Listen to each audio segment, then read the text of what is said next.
malapit na. Ang panahon ay magbabadya na ang kanyang malapit na magtatapos.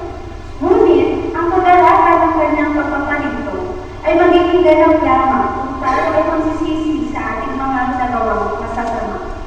Ang mga gawang masasama ay hindi pinanlulugan ng Diyos. Kasi mamaniya, pagpapangka, pagmamakuli, kapatiman, at pagkasamantala sa buhay ng isang lipa. Kanina, sa balik natin ang Diyos na may pagkagusto at iwaksi ang kasamaan. Tunay nga na nahihiya kaming lumapit sa iyo, O Diyos. Dahil sa aming maraming buhay, subalit kinikilala natin ang iyong kamanghamanghang pagkilos sa amin. Kaya narito kami sa kababaan ng aming puso na pupuri at sumasamba sa Diyos sa dakila. Papuri sa Diyos, taasan at sa lupa ay kapayapa sa mga tao na lulunod. Tumayo tayong lahat, gawin natin ang himno ng pagpupuri.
Ngayon na, ay ipaharap natin ng ganap na pagsisisi sa Diyos sa lahat ng ating pagkukulong sa Kanya.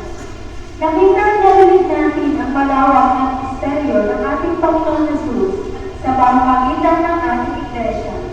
Ngunit nananatili lamang tayo sa apat na sulok ng simbahang ito. Dalhin natin sa Diyos ang ating mga kahinaan at mga pasal. Mahal po kayo sa aming Panginoon, at kami po ay iyong pagkawalan. Tinawag mo kami upang maglingkod ang kinatapatan. Subalit, hindi po namin ito nagagampanan ng may pagpapakumbaba at kasigahan. Nakalimutan po namin na ang ministeryo na ipinagkatiwala mo po sa amin ay ministeryo ng Panginoong Jesus at dapat isakatuparan. Panginoon, patawarin niyo sa kami dahil sa pagpapento na lamang kami sa pakikinig at pagkakaroon ng isang komportable pananampalataya.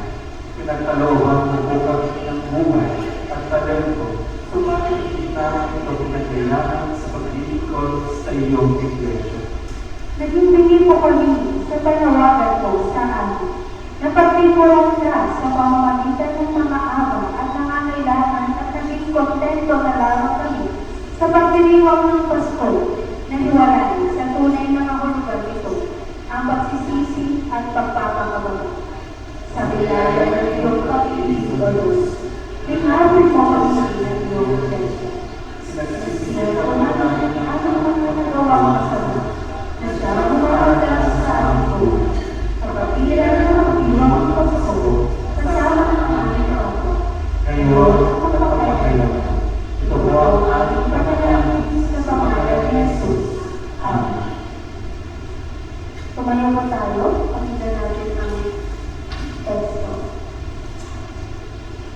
Mula sa Matthew, chapter 2, verses 1 to 7. Sa naman ng pag-aari ni Herodes sa Galilea, nang ipanganak si Jesus sa Bethlehem. May mga pantas mula pa sa silangan at dumating sa Jerusalem. Nagtanong sila, nasaan ang pinanganak ng hari ng mga Hudyo? Nakita namin sa silangan ang kanyang bibig. Naparito kami upang siya isang Galilea. Nang nabalitaan ito ni Haring Herodes, siya'y naligay, gayon din ang buong Jerusalem. Kaya tinipon niya ang lahat ng mga punong pari at mga tagapagturo ng kautusan, at sila'y tinanong, saan ba isisilang ang Kristo? Tumugon sila. Sa Bethlehem po, sapagkat ganito ang isinulat ng propeta. At ikaw, Bethlehem, sa lupain ng Juda, ay hindi pinakahamak sa mga pangunahing bayan ng Juda, sapagkat sa iyo magmumula ang isang pinuno na mamamahalan sa aking bayan ng Israel. Nang makatid ito, paningin na tinatawag ni Herodes ang mga pantas at musisa kung kailan nabitaw ang bibig. Pagkatapos, sila ay pinapunta niya sa Bethlehem na ganito ang bibig. Hanapin yung mabuti ang sakto. Kapag natagpuan niyo siya, ipagbigay alam agad niyo sa akin upang ako man ay pumunta noon at sumamba sa kanya.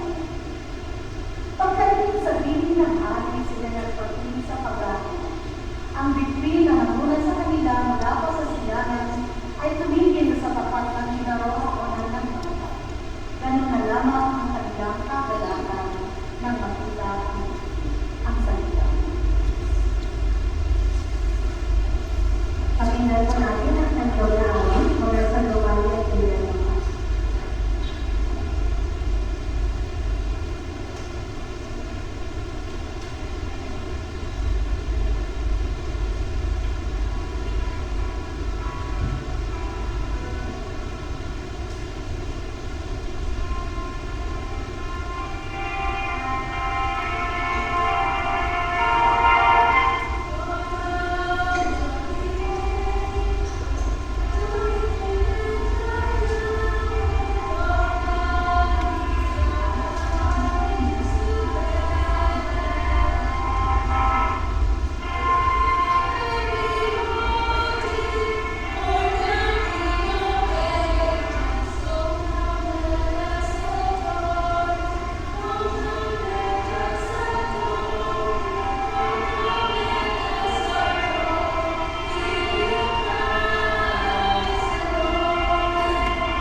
Gabi po. God is good. All the time. God is good. Yan. Bago po ang lahat, pag-ibig natin si Ma'am Medgar na ka-63rd birthday.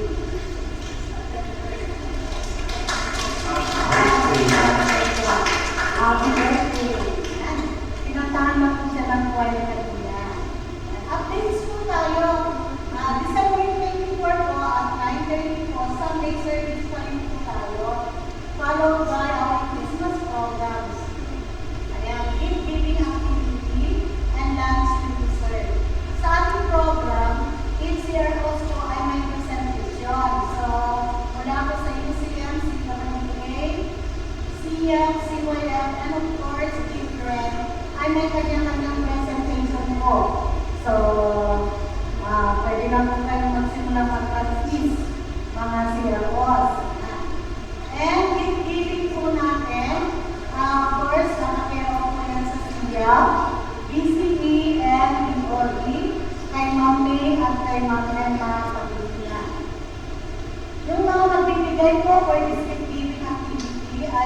pwede po natin iabot na lang po sa kanila para po makapagsimula na rin po sila.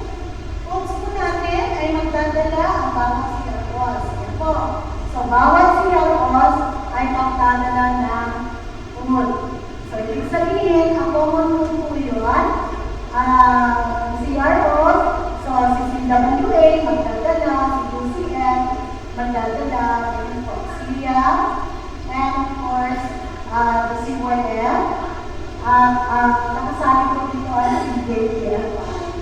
Hello, ma'am and ma'am. Pwede everyone sponsor po. Nakapaskin po doon sa likod ng mga worship leaders natin. So makikita po natin doon yung mga stickers, topics, and of course, mga mag-worship leader at yung mga mag-sponsor po ng ating food, snacks, and coffee. Of course, ngayon po ay sponsored by Agrawal and family. So, happy birthday again, Mama Nagda. Ayan po. So, makikita natin, marami pa pong bakante sa mga gusto mag-sponsor po. Kausapin lang po ako. Ayan, maraming salamat po. Yan po yung ating mga church sponsor. Muli, magandang gabi po. Pasko na naman. Handa ka na ba? Sabi sa katabi. Nakapagbalos na ba? Maraming regalo?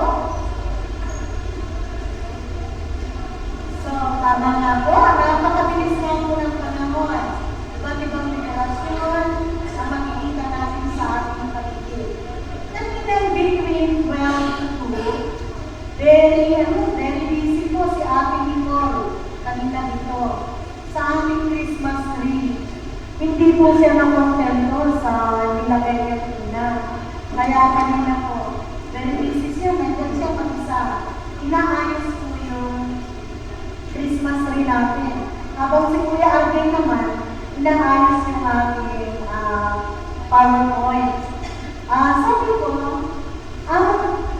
so ganito talaga pagka-Christmas. Kanya-kanyang skill, kanya-kanyang talent, ang mga choir, very busy sila sa kanilang practice, kanina marami sila dito. Ganon. So, marami tayong pinaghahandaan tuwing Pasko. Yan.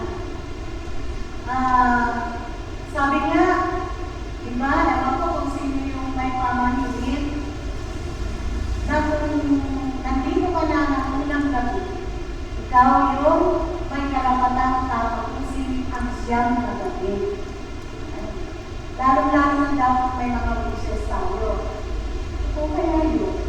Lalo na sa mga dilata at dalaga. Ngayong Pasko, wala tayong ibang ipagdiriwang, kundi ang kapanganakan ng ating Panginoon Jesucristo. Naitanong naman natin yan sa ating sarili, kung ano ang pwede natin ihandog upang magbigay ng kagalakan sa Kanya sa kapaskuhan ito. Sa pagdating ni Kristo sa sanlibutan, ay bunga ng dakilang pag-ibig o ang John 3:16 ng ating Panginoon. Ano nga ba yung John 3:16? Sige, mag-decide tayo. Takas tayo. Whoever believes on me shall not perish but have everlasting life. Yes, yan. Kanyang dakilang pag-ibig na ng Diyos sa kanyang mga nilikhang iniwalay ng kasalanan. Yan, dahil sa ating kasalanan, pinagkawag na naman niya ang buhay ng kanyang nag-iisang anak, puktong anak, upang panumbalikin ang kaayusan at malanasan ang buhay na ganap at kasiya-siya. May mahalagang layunin ko ang pagsilang ni Kristo na pinapahayag niya dito sa lugar. Ang Espiritu ng Panginoon ay nasa akin sapagkat ako'y hininom niya upang ipangaral ang magandang balita sa mga lugar.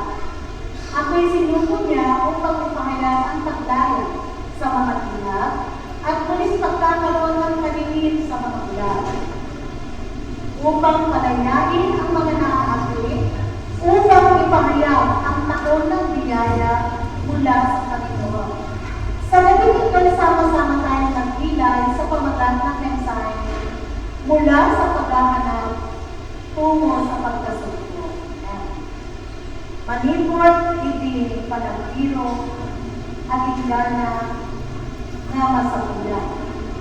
Buksan natin ang ating mga puso at lamunin ang presensya ng Diyos at mapakinggan ang kanyang hilig sa pamamagitan ng mga salita na nabasa po natin kanina. Ang teksto natin ngayon ay naglalakad ng kapanganakan ni Jesucristo na nakasaad sa unang talata na si Jesus ay pinanganak sa Bethlehem sa panahon ni Haring Herodes at naglalakad ng mga pangyayari tungkol sa tatlong pagtas na naghahanap at pinabayaan ng tala upang masumpungan ang kinaroroonan ng sanggol na si Jesus. Sa ating pagbubukas ng ating bibliya, sisimulan po natin mula sa mga pagtas o yung malaybay tinatawag nilang tatlong hari.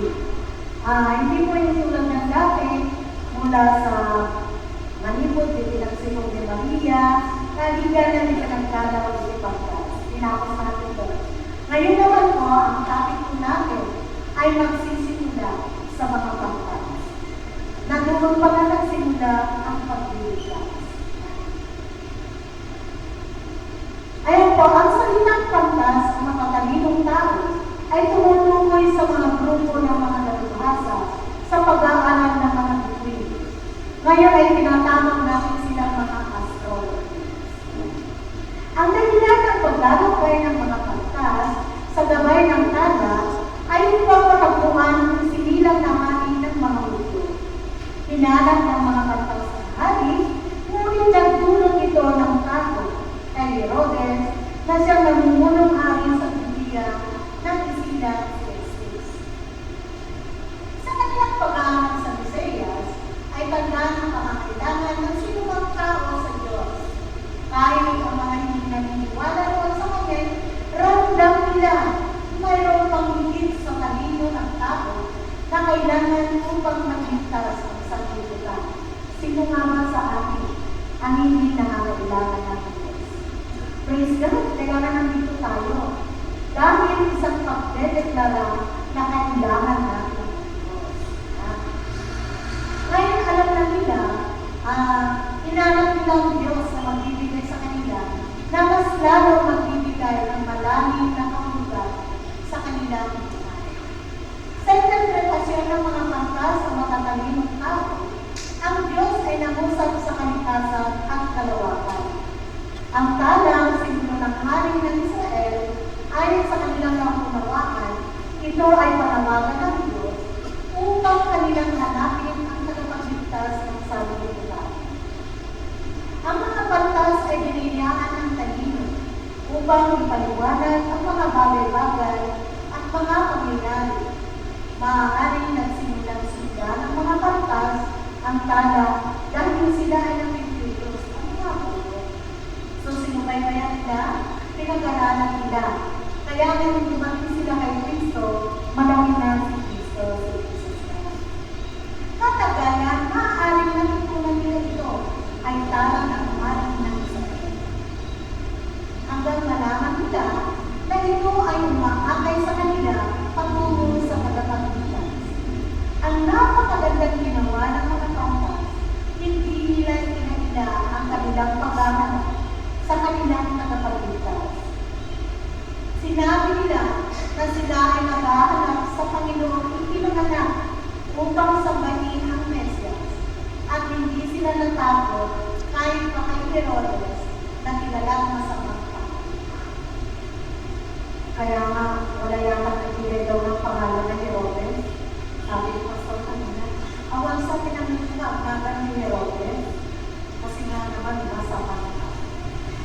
Ang paglalakbay ng tatlong pagkas, lalo nilang nakilala ang Mesyas. Sa bawat hakbang nila sa paglalakbay, ay lalo napalapit sila sa tagapagligtas. At eto ang kanilang tugon nang nasumpungan nila si Jesus. Nagpatulapa sila at sumamba sa sanggol ang mga pantas hanggang handog. Ginto, na tanda ng pag-aari ni Kristo. Kamanyahan o insenso, tanda ng pagiging tulong sa sacerdote ni Kristo. Ang mira o kaya papalo, tanda kaya ni Kristo ang kanyang buhay para sa kaligtasan ng sanlibutan. Sa verse 7-8 na mabanggit ito, pag-ibig na tinatawag ni Herodes ang mga matatalinong tao at inosisa kung kailan itaw ang bibig. Pagkatapos, sila ay nakutan niya sa Bethlehem na ganito ang bibig. Hanapin ninyong mabuti ang sanggol. Kapag natagpuan niyo siya, ipagbigay alam agad sa akin upang ako man ay pumunta roon at sumambalik sa kanya. So, nag-decide siya, sasamba siya kay Jesus. Si Herodes, sasamba kay Jesus. Ang pagkakataon nito ay pinagkaloob kay Herodes. Nagkaroon siya ng pagkakataon makatagpo ang Kristo ng Pasko. May magandang bagay din palang ginawa si Haring Herodes. So, hindi siya likas na masama.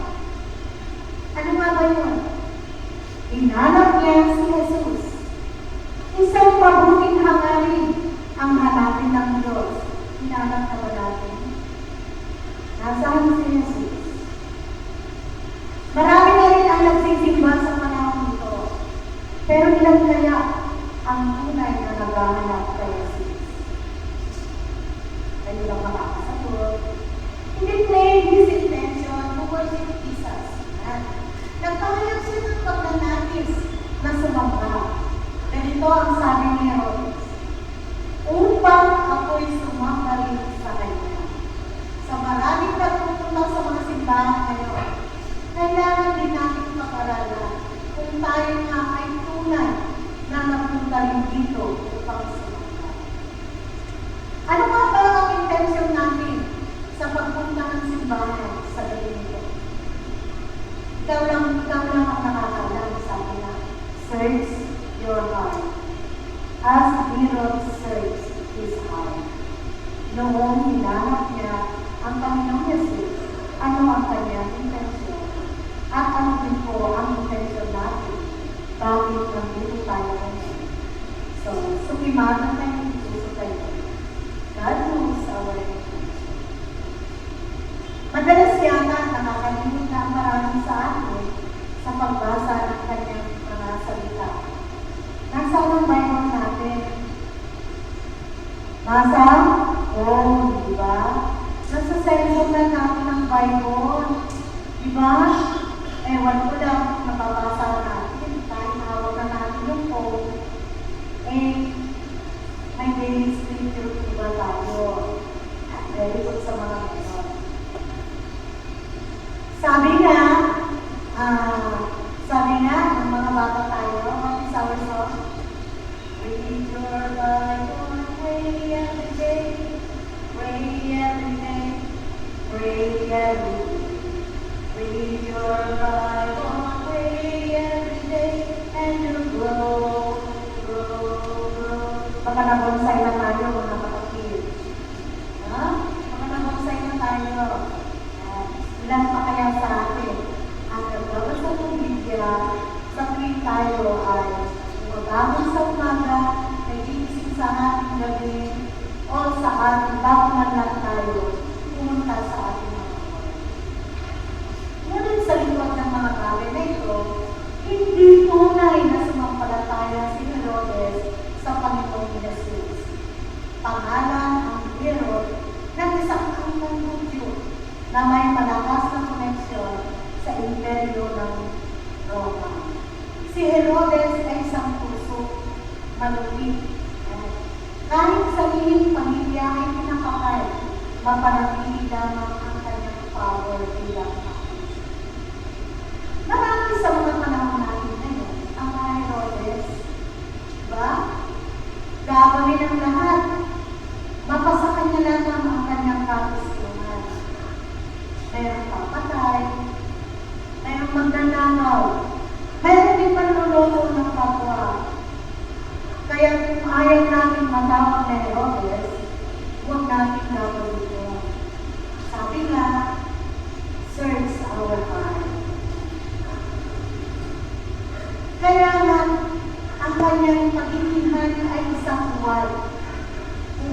kanyang pagsabi na sasambahin niya ang tagapagligtas. Paano nga naman tayo sasamba kung nasa atin ang mga kasamaan noon? Kung nasa atin ang isang Herodes? Nakita niya ng Diyos ang tunay na motibo ni Herodes. Kaya nga doon sa verse 13, ang sabi, pagkaalis ng mga makakabiling tao, nagpakita kay Jose sa panaginip ang isang anghel ng Panginoon. Sinabi niya nito sa kanya, bumangon at dalhin mo agad sa Ehipto ang iyong mga ina at huwag kayong aalis doon hanggang hindi ko sinasabi sa iyo, sapagkat hahanapin ni Herodes ang bata upang patayin. Kaya huwag namin pagbibigyan ang sarili natin na maging Herodes, sapagkat pinapatay natin ang ating Panginoong Jesus. Sa tuwing naalala natin kung nakakagawa tayo ng mga gawain makalat. Si Herodes ay mayroong pagsamba. Yan. Pagsamba ang nasa bibig, ngunit pagpatay ang hindi. Gusto ba natin yun? Isang pulang propeta. Kahit hindi po yung mga anak natin nananampalataya, mayroon pa rin nananampalataya sila. Saan ang gawa? Saan ang gawa ng ating mga namimilig sa mga simbahan? Saan ang gawa ng ating mga nababasa sa Biblia? Saan ang gawa ng ating mga bibig? Batay sa ating pananambahan. Ang mga pantas ay ganoon ang kanilang ginawa kung iwas sila at hindi na dumaan kay Diyos. Ang pananalig sa Diyos ay mahalagang sa ating tungo sa pagkakaroon ng matubig na paninindigan at nakatagal sa buhay. Ang buhay ng mga pantas ay naging patunay nito, bagamat sila ay nagubibina ni Herodes sa pamamagitan ng kanyang mapang-akit na pananalita, na siya rin ay sasamba sa bagong silang ng Mesyas. Magpalit lamang ang mga pantas at ituro sa kanyang daan, ngunit hindi nila ito ginawa. Sila buwan sa kanilang pananalig sa Diyos ay nagkaroon ng karunungan at mapanuring pag-iisip na siya nagbigay sa kanila ng matibay na paninindigan upang saluhatin ang pag-ibig ni Herodes. Ang kanilang pagsalungan ay may katumbas na isang mahaba at pamilya na paglalakbay. Tulad ba tayo ng mga pantas na kahit ang pagsalungan sa masama ay nangangahulugan ng mas mahirap na paglalakbay sa buhay natin. Ngunit may kagalakan dahil sinunod natin ang utos ng Diyos. Ang biyaya ng kasaganahan ay nasa atin kung susunod tayo sa utos ng Diyos. Ang Pasko ay pagkakataon upang tunay natin hanapin ang Panginoon. Nang ating masumpungan, sambahin natin sa Espiritu at kapayin natin sa ating puso. Ganap unabaw na hanap si Kristo. Kung ito ang layunin natin ngayong gabi, mapapasaya natin. Amen.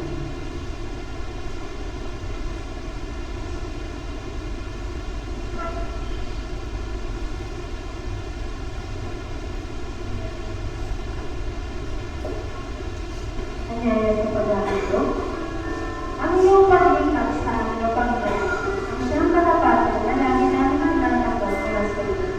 Hingin mo ang aming mga pasasalamat at tanggapin mo ang aming buhay at bahagi ng aming mga pinagpagalan na simbolo ng iyong walang hanggang pag-ibig sa amin ng iyong mga anak.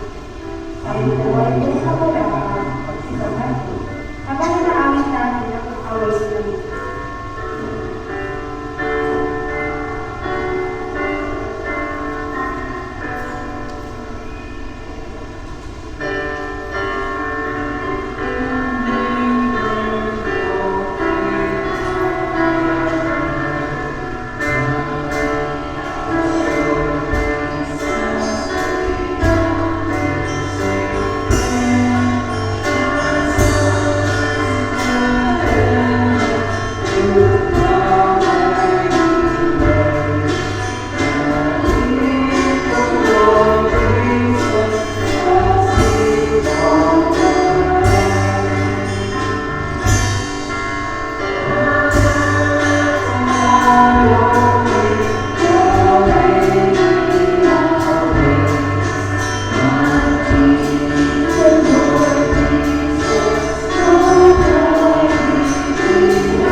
Diyos, nilughang mapagmahal. Palaging gumagaway at hindi kami pinipigilan. Mula sa pag-isip sa umaga sa pagkulang sa pagkulang. Kami po ay tinatawagan po pala. Sa bawat pagkakpag namin, kung kami ay hindi mapapabuti ang sa amin. Kayo kayo at kayo manubali kay Yahweh. Pagkat ang nalakit ay siya rin magpapagaling. Siya ang nanuga, kaya siya rin ang gagawin. Narito, Panginoon, tulungan kami ng galos sa pagkibakan namin, Panginoon, sa mundo ito. Ngunit nananatili kang tapat sapagkat inaakay mo kami upang ang aming mga buhay ay makaputo mula sa mga aral ng buhay na ito. Sabi nga namin, Panginoon, paulit-ulit ang mga kwento ng banal na kasulatan.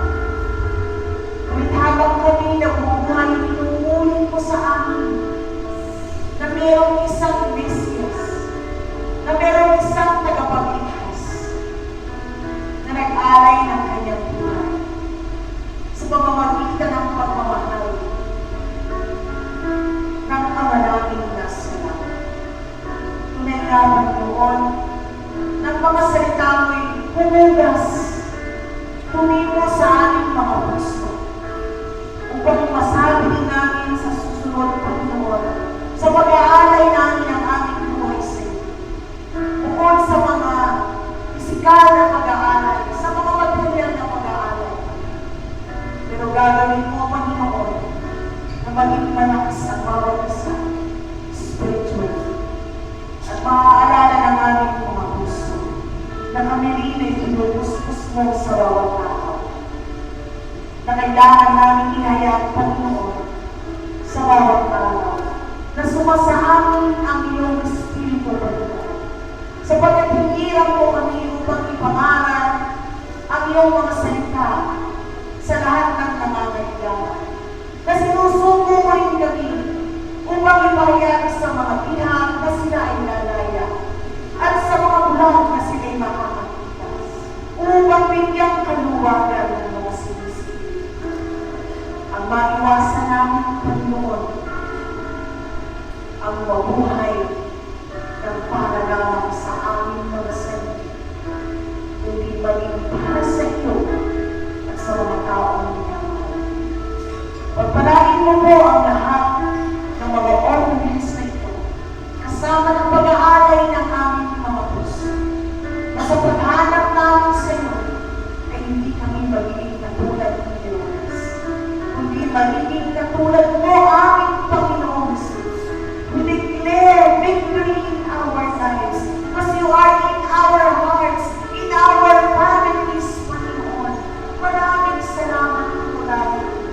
Maraming salamat po sa muling paglilinis, sa muling pag-aalay ng aming mga buhay, sa pagtawag mo sa amin. Pinupuri ka namin, pinasasalamatan ka namin, at sa mga alay na ito, tinataas ka namin sa pangalan ng aming Panginoong Jesucristo. Amen.